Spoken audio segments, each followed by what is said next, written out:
তিনি কি বলেছেন বা তাদের তরফে কি বক্তব্য আপনার কাছে ছিল যতটা আমাদের কাছে বলা সম্ভব? দেখুন, এই বিষয়ে আমি যখন দিল্লিতে ছিলাম, তো মহাভারতের উনি আমাকে টেলিফোনে বলেছিলেন এই ঘটনা।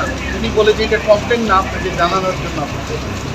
আমি ওনাকে বলেছিলাম আমি আগরতলায় গিয়ে আমি চিফ সেক্রেটারি মহোদয়কে বলবো, বলে বিষয়টা আমাকে জানিয়ে মানে জেনে আমার ভিতরে জানান।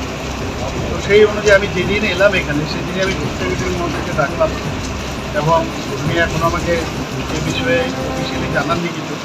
তো ওরা যখন কালকে আসলো আমি এই কথাটাই বলেছি, আসার পরে আমি বিষয়টা জেনে নিই ভালো করে, তারপরে আমরা নিশ্চয়ই বিষয়টা যাতে কারোর সম্মানে আঘাত না লাগে সেটা নিশ্চয়ই আমরা দেখি, এতটুকু আমরা বলি এবং সবার সম্মানেই কিন্তু রাখতে হবে।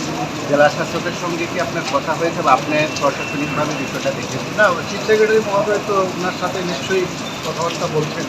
তো ওনার থেকে কাগজ আসলে তারপরেই আমার যা করা যায়।